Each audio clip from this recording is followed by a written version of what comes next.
Hello friends नमस्कार मो संध्या आपण मानक एबीसीएस केमझर को स्वागत। आज मु आलोचना करी संस्कृत श्रीमद् भगवद गीतार रचयिता किए आउ ताहाको केबे रचना करितला श्रीमद् भगवद गीता को केबे रचना करितला से विषय मु आज आलोचना करी।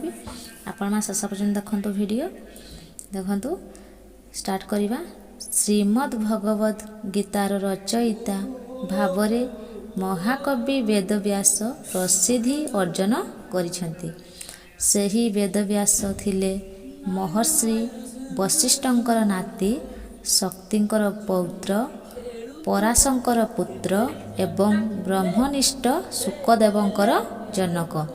सेथिपाई वेदव्यासंक वंदना प्रसंग रे कहा जायछि कोन देखंतु। व्यासं वशिष्ठ नप्तारं शक्तेहि पौत्रं कल्मषं पराशरात्मजं वंदे शुकतातं तपोनिधिं। देखंतु पुराण प्रसिद्धि पराशर मुनि वेदव्यासंकर पिता और सत्यवती माता रूपे विदित कहा जायछि। एकदा धीवर कन्या मत्स्यगंधा जे कि परवर्ती समय रे सत्यवती नाम रे विदित होइथिले, से स्नान करिबा पाई नदी घाट को जाइथिले। तांको स्नान करिबा अवस्था रे देखि महामुनि पराशर एक उपाय चिंता कले एवं निजर कठोर तप बल रे सेठारे घन कुहुड़ी सृष्टि कले। फल रे सर्वत्र रात्रि परी अंधकार व्यापी गला। धीवर कन्या होइथिबारु सत्यवती देहरु सर्वदा मत्स्यगंध निर्गत होउथिला। तेणु से मत्स्यगंधा नाम रे ख्यात थिले। तांको रूप रे आकृष्ट होइथिबा पराशर मंत्र बल रे वरदान पूर्वक मत्स्यगंधांक शरीररू सही उत्कट मत्स्यगंध को दूर करी तांको जजन गंधारे परिणत कले। तापरे सही ठारे कामातुर मुनि पराशर जजना गंधांक सहित नाना प्रकार काम क्रीड़ा कले। फल रे जजन गंधा गर्भधारण कले और तांको गर्भरु जात हेले अष्टादश पुराणर रचयिता वेदव्यास। एथिपाई मातांकर कुल गोत्र अनुसार वेदव्यासंकु कैवत सुत बोली कहा जाइथाए। देखंतु से कृष्णकाय होइथिबारु तांकर प्राथमिक नाम कृष्ण थिला। परे से द्वैपायन नाम रे ख्यात हेले, कारण तांकर जन्म परे परे तांको तांकर अविवाहिता जननी सत्यवती लोकलज्जा भୟରେ से नहीं गोटे दीपर छाड़ी दे आसीथिले। एही कृष्ण द्वैपायन जेतेबेले बड़ होई समस्तक वेद को संकलित करथिले, सेथिपाई से व्यास बा वेदव्यास नाम रे ख्याति अर्जन कले। महर्षि वेदव्यास ब्रह्मसूत्र एवं प्रणयन करथिले। सेथिपाई मध्य तांको बाद रायण बोली कहा जाइथाए। पुराणर वर्णना अनुसार भिन्न भिन्न कल्परे 28 जन महर्षि जन्मग्रहण करी वेद को संकलन करथिले। सेमाने हेले स्वयंभू, मनु, ईशना, बृहस्पति, सविता, जम, इंद्र, वशिष्ठ, सारस्वत, त्रिधमा, ऋषभ, भरद्वाज, धर्म, तृणबिंदु, वाल्मीकि, शक्ति, पराशर, जातुकर्ण एवं कृष्ण द्वैपायन बा व्यास देव। एही 28 जन महर्षि को ब्रह्मांकर बा विष्णुंकर अवतारी पुरुष रूप परिकल्पना करा जाइथाए। तेणु व्यासदेव होचंती ब्रह्मा बा विष्णुंकर अवतार स्वरूप। गीतारे मध्य उल्लेख अछि यथा देखंतु कोन गीतारे उल्लेख अछि। ओ चतुर्वदन ब्रह्मा द्विबाहु पर हरिहि ओभाल लोचन शंभुहि भगवान बादरायण। देखंतु वेदव्यास अष्टादश पुराण, महाभारत, वेदांत सूत्र तथा ब्रह्मसूत्र आदिर प्रणेता रूप रे प्रसिद्धि अर्जन करिसंती। शिव पुराण रे कोन कहिछि देखंतु। अष्टादश पुराणानां वक्ता सत्यवती सुतः, अर्थात अष्टादश पुराण रचयिता होचंती सत्यवती सुत ବେଦବ୍ୟାସ। ତାଙ୍କର ସମସ୍ତ କୃତିମାନଙ୍କ ମଧ୍ୟରେ ମହାଭାରତର ସ୍ଥାନ ସ୍ୱତନ୍ତ୍ର। ମହାଭାରତ ମହର୍ଷି ବେଦବ୍ୟାସଙ୍କର ଅମୃତମୟ ସାରସ୍ୱତ ସୃଷ୍ଟି ବୋଲି କହିଲେ ଅତ୍ୟୁକ୍ତି ହେବ ନାହିଁ। ପୁନଶ୍ଚ ପୁଣି ଦେଖନ୍ତୁ, ଯେଉଁ ପଣ୍ଡିତ ବେଦ ବିଷୟ ଲୋକରେ ପ୍ରଚାର କରନ୍ତି ସେମାନଙ୍କୁ ବେଦବ୍ୟାସ କୁହାଯାଇଥାଏ। କାହାକୁ ବେଦବ୍ୟାସ କୁହାଯାଇଥାଏ? ଯେଉଁ ପଣ୍ଡିତ ବେଦ ବିଷୟକ ଲୋକରେ ପ୍ରଚାର କରନ୍ତି ତାଙ୍କୁ ବେଦବ୍ୟାସ କୁହାଯାଇଥାଏ। ଏହି କଥାକୁ ସମର୍ଥନ କରି ପଞ୍ଚସଖାମାନଙ୍କ ମଧ୍ୟରୁ ଅନ୍ୟତମ ଜଗନ୍ନାଥ ଭାଗବତରେ କହିଛନ୍ତି, ଯେ ଯୁଗେ ଯେଉଁ ଋଷିଗଣ ବେଦ ବିସ୍ତାର କଲେ ପୁଣ, ସେହି ବେଦବ୍ୟାସ ବୋଲାନ୍ତି, ତା ଦେହେ ବିଷ୍ଣୁ ପ୍ରବେଶନ୍ତି। ଦେଖନ୍ତୁ, ବେଦବ୍ୟାସଙ୍କର ଜନ୍ମ ସମ୍ପର୍କରେ ଇତିହାସ ନିରବ। ତାଙ୍କ ଜନ୍ମସ୍ଥାନ ସମ୍ପର୍କିତ କୌଣସି ପ୍ରାମାଣିକ ତଥ୍ୟ ସଂସ୍କୃତ ସାହିତ୍ୟ ଇତିହାସରେ ପରିଦୃଷ୍ଟ ହୁଏ ନାହିଁ। କେବଳ ଅନୁମାନ କରି ତାଙ୍କ ଜନ୍ମସ୍ଥାନ ସମ୍ପର୍କରେ କିଛିଟା ତଥ୍ୟ ପ୍ରଦାନ କରାଯାଇଛି। ଶ୍ରୀମଦ୍ ଭଗବଦ୍ ଗୀତାର ପ୍ରଥମ ଅଧ୍ୟାୟର ପ୍ରଥମ ଶ୍ଲୋକରେ ନିର୍ଦ୍ଦିଷ୍ଟ କୁରୁକ୍ଷେତ୍ର ପ୍ରସଙ୍ଗକୁ ନେଇ କେତେକ ସମାଲୋଚକ ତଥା ଐତିହାସିକଗଣ ତାଙ୍କର ଜନ୍ମସ୍ଥାନ ଦିଲ୍ଲୀ, କାଶ୍ମୀର କିମ୍ବା ହିମାଚଳ ପ୍ରଦେଶର ପାଖାପାଖି ଅଞ୍ଚଳ ବୋଲି ମତ ପ୍ରଦାନ କରିଥାନ୍ତି। କବିଙ୍କର ଦ୍ୱୈପାୟନ ନାମକୁ ନେଇ କେହି କେହି ସମାଲୋଚକ କୁହନ୍ତି ଯେ ତାଙ୍କର ଜନ୍ମ ଏକ ଦ୍ୱୀପରେ ହୋଇଥିଲେ। ଏହା ନିଶ୍ଚିତ, ମାତ୍ର କେଉଁ ଦ୍ୱୀପରେ ହୋଇଥିଲା ତାହା କିଛି ନିର୍ଦ୍ଦିଷ୍ଟ ପ୍ରାମାଣିକ ନାହିଁ। ଓଡ଼ିଶାର ପ୍ରସିଦ୍ଧ ବ୍ୟାସ ସରୋବର ଓ ବ୍ୟାସନଗର ପ୍ରଭୃତି ନାମକୁ ନେଇ ଓଡ଼ିଶାର ସମାଲୋଚକମାନେ ବ୍ୟାସଦେବଙ୍କୁ ଓଡ଼ିଶାର କବି ବୋଲି ଯୁକ୍ତି ଦେଇଥାନ୍ତି। ଏହିପରି ଭାବରେ ବ୍ୟାସଦେବଙ୍କ ଜନ୍ମସ୍ଥାନ ନିରୂପଣକୁ ନେଇ ସମାଲୋଚକମାନଙ୍କ ମଧ୍ୟରେ ଅନେକ ବାଦ ବିସମ୍ବାଦ ଲାଗି ରହିଆସିଛି। କାରଣ ଜଣେ ଯେତେବେଳେ ପ୍ରତିଷ୍ଠିତ ହୋଇଯାଏ ସେତେବେଳେ ତାକୁ ସମସ୍ତେ ନିଜର ବୋଲି କହି ଆପଣେଇ ନେବାର ଚେଷ୍ଟା କରନ୍ତି। ଠିକ୍ ସେହି ନ୍ୟାୟରେ ମହାକବି ବ୍ୟାସଦେବ ଯେତେବେଳେ ପ୍ରସିଦ୍ଧ ହୋଇଗଲେ ଓ ଅଶେଷ ଖ୍ୟାତି ଅର୍ଜନ କଲେ ସେତେବେଳେ ତାଙ୍କୁ ସବୁ ସ୍ଥାନର ସମାଲୋଚକମାନେ ନିଜ ନିଜ ଅଞ୍ଚଳର ବୋଲି ସିଦ୍ଧ କରିବା ପାଇଁ ନାନା ପ୍ରକାର ଯୁକ୍ତି ଦେଖାଇଛନ୍ତି। ମାତ୍ର ସେ ସବୁ ସେମାନଙ୍କର ବୃଥା ଚେଷ୍ଟା ବ୍ୟତୀତ ଅନ୍ୟ କିଛି ନୁହେଁ। କାରଣ ବ୍ୟାସଦେବ ନିଜେ ତାଙ୍କ କୃତିମାନଙ୍କରେ କେଉଁଠି ହେଲେ ନିଜର ଜନ୍ମସ୍ଥାନ ସମ୍ପର୍କରେ କୌଣସି ସ୍ପଷ୍ଟ ମତ ପ୍ରଦାନ କରିନାହାନ୍ତି। କାରଣ ଏହା ଦେଖାଯାଇଥାଏ ଯେ ଭାରତୀୟ କବିମାନେ ସେମାନଙ୍କର ଆତ୍ମପରିଚୟ ତାଙ୍କ କୃତିମାନଙ୍କର ପ୍ରଦାନ କରିନଥାନ୍ତି। ତେଣୁ ତାଙ୍କ ଜନ୍ମସ୍ଥାନ ନିରୂପଣ କରିବାରେ ବାଦ ଅନୁବାଦ ମଧ୍ୟରେ ନ ପଶି ତାଙ୍କୁ ନିର୍ବିବାଦରେ ଜଣେ ଭାରତୀୟ କବି ବୋଲି ଗ୍ରହଣ କରିନେଲେ ତ ସବୁ ବାଦ ଅନୁବାଦର ଅବସାନ ଘଟନ୍ତା। ସେଥିପାଇଁ ଉତ୍କଳୀୟ କବି ଅତି ସୁନ୍ଦର ଭାବରେ ତାଙ୍କର କବିତାରେ ଗାନ କରିଛନ୍ତି। ଜନମିଲେ ତ କଳରେ କେତେ ଶୂରବୀର ନରେ, ରାମଚନ୍ଦ୍ର ଭୀଷ୍ମ ଦ୍ରୋଣ କର୍ଣ୍ଣ ଅର୍ଜୁନ, ମହାକବି ବେଦବ୍ୟାସ ବାଲ୍ମୀକ କାଳିଦାସ, ଗାଇଲେ ପବିତ୍ର କଣ୍ଠେ ତୋହରି ଗୁଣ, ଚୈତନ୍ୟାଦି ମହାତ୍ମାମାନେ ପ୍ରଚାରିଲେ ବିଭୁ ନାମ ଆନନ୍ଦେ ମନେ। କବିମାନଙ୍କ ମଧ୍ୟରେ ମହାଭାରତ ଆଦି ଅନେକ ପୁରାଣର ରଚୟିତା ବେଦବ୍ୟାସ ତଥା ଶ୍ରେଷ୍ଠ ସାରସ୍ୱତ ସାଧକ ମହାକବି କାଳିଦାସଙ୍କ ନାମ ରଚିତ ପ୍ରତିଷ୍ଠିତ। ସମସ୍ତ ଭାରତୀୟ ସଂସ୍କୃତ କବିମାନଙ୍କ ମଧ୍ୟରେ ଏମାନଙ୍କ ନାମ ଶୀର୍ଷ ସ୍ଥାନରେ ରହିଥାଏ। ଏହିସବୁ କବିବୃନ୍ଦ ନିଜର ଅଲୌକିକ ପ୍ରତିଭା ବଳରେ ନିଜର ଅମର ଲେଖନୀ ଚାଳନା କରି ଯେଉଁ ହୃଦୟ ଗ୍ରାହ୍ୟ ସାରସ୍ୱତ ସୃଷ୍ଟି କରି ଯାଇଅଛନ୍ତି ସେମାନଙ୍କୁ ସମସ୍ତେ ମନେ ପକାଉଥିବେ। ସେଥିପାଇଁ ସ୍ୱଭାବ କବି ଗଙ୍ଗାଧର ମେହେର ଯଥାର୍ଥରେ କହିଛନ୍ତି, ଜୟ ବେଦବ୍ୟାସ ଜୟ କାଳିଦାସ ଭାରତୀ ପ୍ରିୟ ନନ୍ଦନ, ତୁମ୍ଭେ ଜ୍ଞାନ ଗୁରୁ କବି ମଣ୍ଡଳର ଲଲାଟ ସଭିଚନ୍ଦନ। ବାସ୍ତବରେ ମହାନ କବି ମହର୍ଷି ବ୍ୟାସଦେବ ଥିଲେ ସରସ୍ୱତୀଙ୍କର ବରପୁତ୍ର ଓ କବି ମଣ୍ଡଳୀର ଲଲାଟ ସଭି ଚନ୍ଦନଟପା। ତେବେ ଏତାଦୃଶ୍ୟ ମହାନ କବିଙ୍କର ଜନ୍ମ ଯେଉଁଠାରେ ହେଉନା କାହିଁକି ନିର୍ବିବାଦରେ କୁହାଯାଇପାରେ ଯେ ସେ ଥିଲେ ଜଣେ ନିଚ୍ଛକ ଭାରତୀୟ। ଦେଖନ୍ତୁ, ତାପରେ ନା ଆମେ ତାର ସମୟ ଦେଖିବା। ଗୀତା ସନାତନ ଆର୍ଯ୍ୟ ଧର୍ମର ପବିତ୍ର ଗ୍ରନ୍ଥ ଭାବରେ ସର୍ବଜନାଦୃତ। ଗୀତାର ତତ୍ତ୍ୱ ହିଁ ସମସ୍ତ ଉପନିଷଦର ତତ୍ତ୍ୱ ଅଟେ। ଗୀତା ଯେ କେବଳ ଏକ ଧର୍ମ ପୁସ୍ତକ ତାହା ନୁହେଁ, ଅପିତୁ ଦୁର୍ବଳକୁ ସବଳ କରି ଗଢ଼ି ତୋଳିବା ପାଇଁ ଗୀତା ଅମୃତ ତୁଲ୍ୟ ସହାୟକ ହୋଇଥାଏ। ଏହି ସଂସାରରେ ବିଭିନ୍ନ ପ୍ରକାର ଗୀତା ଦେଖାଯାଇଥାଏ, ଯଥା ଗୁରୁ ଗୀତା, ଗୋପୀ ଗୀତା, କୈବର୍ତ୍ୟ ଗୀତା, ସଂସାର ସାର ଗୀତା, ଶିବ ଗୀତା, ବିଷ୍ଣୁ ଗୀତା, ଅର୍ଜୁନ ଗୀତା, ନାରଦ ଗୀତା, ଉଦ୍ଧବ ଗୀତା, ଗରୁଡ଼ ଗୀତା, ସୁଧାସାର ଗୀତା ତଥା ସପ୍ତଶତୀ ଗୀତା ଇତ୍ୟାଦି। ମାତ୍ର ଗୀତା କହିବା ମାତ୍ରକେ ଆମେ ସାଧାରଣତଃ ଶ୍ରୀମଦ୍ ଭଗବଦ ଗୀତାକୁ ହିଁ ବୁଝିଥାଉ। ମହର୍ଷି ବ୍ୟାସ ହିଁ ଏହି ଶ୍ରୀମଦ୍ ଭଗବଦ ଗୀତାର ପ୍ରଣେତା। ଏହା ଏକ ସ୍ୱତନ୍ତ୍ର ରଚନା ନୁହେଁ।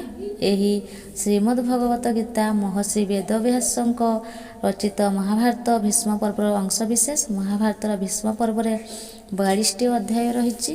ପ୍ରଥମ 12 ଅଧ୍ୟାୟକୁ ଭୂମି ପର୍ବ ଏବଂ ଅନ୍ତିମ 30 ଅଧ୍ୟାୟକୁ ଶ୍ରୀମଦ୍ ଭଗବତ ଗୀତା ପର୍ବ ବୋଲି କୁହାଯାଇଥାଏ। ସେହି ଦ୍ୱିତୀୟ ଅଧ୍ୟାୟ ଭଗବଦ ଗୀତା ପର୍ବର ଶେଷ ଅଷ୍ଟାଦଶ ଅଧ୍ୟାୟ ହିଁ ଶ୍ରୀମଦ୍ ଭଗବତ ଗୀତା ନାମରେ ବିଦିତ। ଶ୍ରୀମଦ୍ ଭଗବତ ଗୀତା ମହାଭାରତର ଅଂଶବିଶେଷ ହୋଇଥିବାରୁ ବ୍ୟାସଦେବଙ୍କ ସମୟ ନିରୂପଣ କରିବା ପାଇଁ ମହାଭାରତର ରଚନା କାଳ ସମ୍ପର୍କରେ ଆଲୋଚନା କରିବା ଯଥାର୍ଥ ଅଟେ। କାରଣ ଅନ୍ୟ ସଂସ୍କୃତ କାବ୍ୟକାରକମାନଙ୍କ ପରି ମହର୍ଷି ବ୍ୟାସଦେବ ମଧ୍ୟ ନିଜ ରଚନାରେ ନିଜ ସମୟ ସମ୍ପର୍କରେ କେଉଁଠି କିଛି ହେଲେ ଲେଖିନାହାନ୍ତି। ସେଥିପାଇଁ ଅନ୍ୟ ସଂସ୍କୃତ କବିମାନଙ୍କ ପରି ବ୍ୟାସଦେବଙ୍କ କାଳ ସମ୍ବନ୍ଧରେ ମଧ୍ୟ ସଠିକ୍ ତଥ୍ୟ ଆଜି ପର୍ଯ୍ୟନ୍ତ ସମାଲୋଚକମାନେ ନିର୍ଣ୍ଣୟ କରିପାରିନାହାନ୍ତି। ସେଥିପାଇଁ ମହାଭାରତର ରଚନା କାଳ ସମ୍ପର୍କରେ ଆଲୋଚନା କରିବା ଶ୍ରେୟସ୍କର। ମାତ୍ର ମହାଭାରତର ରଚନା ମଧ୍ୟ କେବେ ଏବଂ କେଉଁ ସମୟରେ ହୋଇଥିଲା ତାହା ନିର୍ଣ୍ଣୟ କରିବା ମଧ୍ୟ ସହଜସାଧ୍ୟ ବ୍ୟାପାର ନୁହେଁ। ଯେହେତୁ ମହାଭାରତର ଭିନ୍ନ ଭିନ୍ନ ଅବସ୍ଥା ଭିନ୍ନ ଭିନ୍ନ ସମୟରେ ରଚିତ ହୋଇଥିବା ଜଣାପଡ଼ିଥାଏ। ସମାଲୋଚକମାନଙ୍କର ସମାଲୋଚନାରୁ ଜଣାପଡ଼େ ଯେ ମହାଭାରତର ମୁଖ୍ୟତଃ 3 ଗୋଟି ଅବସ୍ଥା ଥିଲା। ସେହି 3 ଗୋଟି ରୂପ ହେଉଛି ଜୟ, ଭାରତ ଓ ମହାଭାରତ। ପ୍ରଥମେ ଏହି ମହାଭାରତର ଜୟ ନାମରେ ରଚିତ ହୋଇଥିଲା ଏବଂ ସେଥିରେ ସର୍ବମୋଟ 8800ଟି ଶ୍ଲୋକ ଥିଲା ବୋଲି ଐତିହାସିକମାନଙ୍କର ଗବେଷଣା ଜଣାପଡ଼ିଛି। ତାପରେ ଏହି ମହାଭାରତର ପରିବର୍ଦ୍ଧିତ ରୂପେ ମହାଭାରତ ନାମରେ ପ୍ରକାଶିତ ହୋଇଥିଲା। ସେହି ଭାରତରେ 24,000 ଶ୍ଲୋକ ରହିଥିଲା ବୋଲି ଐତିହାସିକମାନେ ମତବ୍ୟକ୍ତ କରିଛନ୍ତି। ଏହାପରେ ଏହାର ପୁନଃ ପରିବର୍ଦ୍ଧିତ ରୂପେ ମହାଭାରତ ନାମରେ ପ୍ରକାଶିତ ହେଲା ଏବଂ ଏଥିରେ ସର୍ବମୋଟ 1 ଲକ୍ଷ ଶ୍ଲୋକ ଥିବା ପରିଲକ୍ଷିତ ହୋଇଥାଏ। 1 ଲକ୍ଷ ଶ୍ଲୋକ ସମ୍ବଳିତ ହୋଇଥିବାରୁ ମହାଭାରତ ଶତସାହସ୍ରୀ ସଂହିତା ନାମରେ ଖ୍ୟାତ ହେଲା। ତେଣୁ ମହାଭାରତର ଉପରିଲିଖିତ ଏହି 3 ଗୋଟି ଅବସ୍ଥାର ରଚନା ନିଶ୍ଚିତ ଭାବରେ ଭିନ୍ନ ଭିନ୍ନ ସମୟରେ ହୋଇଥିବ, ଏଥିରେ ସନ୍ଦେହର ଅବକାଶ ନାହିଁ। ହେଲେ ପୂର୍ବୋକ୍ତ 2 ପ୍ରକାରରୁ ଛାଡ଼ିଦେଇ 1 ଲକ୍ଷ ଶ୍ଲୋକ ସମ୍ବଳିତ ମହାଭାରତର ରଚନାକାଳ ସମ୍ପର୍କରେ ଆଲୋଚନା କଲେ ଆମେ ନିଶ୍ଚିତ ଭାବରେ ଆମର ଲକ୍ଷ୍ୟସ୍ଥଳରେ ପହଞ୍ଚି ଯାଇପାରିବା।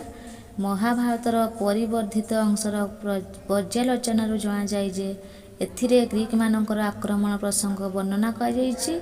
ଇତିହାସର ପୃଷ୍ଠା ଉନ୍ମୋଚନ କଲେ ଜଣାଯାଇଥାଏ ଯେ ଗ୍ରୀକମାନେ ଖ୍ରୀଷ୍ଟପୂର୍ବ 326ରେ ଭାରତ ଆକ୍ରମଣ କରିଥିଲେ। ତେଣୁ ସେହି ସମୟରେ ହିଁ ମହାଭାରତ ରଚନା କରାଯାଇଥିବାର ସମ୍ଭାବନା କରାଯାଇଥାଏ। 445 ଖ୍ରୀଷ୍ଟରେ ରଚିତ ହୋଇଥିବା ଏକ ଶିଳାଲେଖରେ ମହାଭାରତର ବିଷୟରେ ଉଲ୍ଲେଖ ଥିବା ଦେଖିବାକୁ ମିଳିଥାଏ। ଯଥା ଶତସାହସ୍ର୍ୟା ସଂହିତାୟା ବେଦବ୍ୟାସେନ ଉକ୍ତମ୍। ଦେଖନ୍ତୁ, ମହାଭାରତରେ 1 ଲକ୍ଷ ଶ୍ଲୋକ ରହିଥିବାରୁ ଏହାକୁ ଶତସାହସ୍ରୀ ବୋଲି କୁହାଯାଇଥାଏ। ଏଥିରୁ ଜଣାପଡ଼ିଯାଏ ଯେ ଶିଳାଲେଖ ରଚନାରେ ଅନ୍ୟୁନ 200 ବର୍ଷ ପୂର୍ବରୁ ମହାଭାରତର ଅସ୍ତିତ୍ୱ ଥିଲା। ତେଣୁ ସେହି ସମୟ ହିଁ ମହାଭାରତର ପ୍ରଣେତା ବ୍ୟାସଦେବଙ୍କର ସମୟ ବୋଲି କୁହାଯାଇପାରେ। କନିଷ୍କଙ୍କ ସଭାପଣ୍ଡିତ ଅଶ୍ୱଘୋଷ ନାମକ ପ୍ରସିଦ୍ଧ ବୌଦ୍ଧ କବିଙ୍କର ବଜ୍ରସୂଚୀ ଉପନିଷଦରେ ହରିବଂଶ ଓ ମହାଭାରତର କିଛି ଅଂଶକୁ ଉଦ୍ଧାର କରାଯାଇଛି। ଖ୍ରୀଷ୍ଟପୂର୍ବ ପ୍ରଥମ ଶତାବ୍ଦୀ ହେଉଛି ଅଶ୍ୱଘୋଷଙ୍କର ସମୟକାଳ। ତେଣୁ ମହାଭାରତ ରଚୟିତା ବ୍ୟାସଦେବଙ୍କର ସମୟ ଏହାର ଯଥେଷ୍ଟ ପୂର୍ବରୁ ହୋଇଥିବାର ଅନୁମାନ କରାଯାଇପାରେ। ଖ୍ରୀଷ୍ଟପୂର୍ବ 5ମ ଶତକରେ ରଚିତ ଅଶ୍ୱଲାୟନ ଗୁହ୍ୟସୂତ୍ରରେ ଭାରତ ଏବଂ ମହାଭାରତର ପୃଥକ ପୃଥକ ଉଲ୍ଲେଖ ରହିଛି। ଯଥା ସୋମସ୍ତୁ, ଜୈମିନୀ, ବୈଶମ୍ପାୟନ, ପୌଳ, ସୂତ୍ରଭାଷ୍ୟ, ଭାରତ, ମହାଭାରତ, ଧର୍ମାଚାର୍ଯ୍ୟ, ବୈଦ୍ୟାୟନ ବୈଧାୟନ ଧର୍ମସୂତ୍ରରେ ଏକ ସ୍ଥାନରେ ମହାଭାରତ ଆଦି ପର୍ବରେ ବର୍ଣ୍ଣିତ ଯଜାତି ଉପାଖ୍ୟାନର ଏକ ଶ୍ଲୋକ ପରିଦୃଷ୍ଟିତ ହୋଇଥାଏ। ପୁନଶ୍ଚ ସେହି ବୈଧାୟନ ଧର୍ମସୂତ୍ରରେ ମହାଭାରତର ବର୍ଣ୍ଣିତ ବିଷ୍ଣୁ ସହସ୍ରନାମର ଉଲ୍ଲେଖ୍ୟ ଥିବା ସଙ୍ଗେ ସଙ୍ଗେ ଶ୍ରୀମଦ୍ ଭଗବଦ ଗୀତାର ଏକ ଶ୍ଲୋକ ମଧ୍ୟ ପରିଦୃଷ୍ଟ ହୋଇଥାଏ। ଡକ୍ଟର ବୁହ୍ଲର ମହୋଦୟଙ୍କ ମତାନୁସାରେ ବୈଧାୟନ ଗୃହ୍ୟସୂତ୍ରର ସମୟ ଖ୍ରୀଷ୍ଟପୂର୍ବ 400 ଅଟେ। ତେଣୁ ଏହିସବୁ ଦୃଷ୍ଟିରୁ ବିଚାର କଲେ ମହାଭାରତ ରଚନା କାଳ ଖ୍ରୀଷ୍ଟପୂର୍ବ 400 ଶତକର ପୂର୍ବ ବୋଲି ଅନୁମାନ କରାଯାଇପାରେ। ତେଣୁ ସେହି ସମୟକୁ ହିଁ ମହାଭାରତର ରଚୟିତା ବ୍ୟାସଦେବଙ୍କର ସମୟ ବୋଲି ଗ୍ରହଣ କରାଯାଇପାରେ। ସଂସ୍କୃତ ବ୍ୟାକରଣ ଶାସ୍ତ୍ରରେ ନିୟାମକ ବ୍ୟାକରଣାଚାର୍ଯ୍ୟ ମହର୍ଷି ପାଣିନି ତଦୀୟ ଅଷ୍ଟାଧ୍ୟାୟୀ ଗ୍ରନ୍ଥରେ ଯୁଧିଷ୍ଠିର, ଭୀମ, ଅର୍ଜୁନ, ବିଦୁର ପ୍ରଭୃତି ମହାଭାରତୀୟ ଚରିତ୍ରମାନଙ୍କ ନାମଚାରଣରେ ସୂତ୍ର ସଂଯୋଜନା କରିଅଛନ୍ତି। ପାଣିନିଙ୍କର ସମୟ ଖ୍ରୀଷ୍ଟପୂର୍ବ 4ର୍ଥ ଶତକ ବୋଲି ଗୃହୀତ ହୋଇଥାଏ। ଏଣୁ ଖ୍ରୀଷ୍ଟପୂର୍ବ 5ମ ଶତକ ବେଳକୁ ମହାଭାରତ ପ୍ରଣୀତ ହୋଇଥିବାର ଅନୁମାନ କରାଯାଇଥାଏ। ବିଂଶ ଶତାବ୍ଦୀର ପ୍ରାରମ୍ଭରେ ଗବେଷକ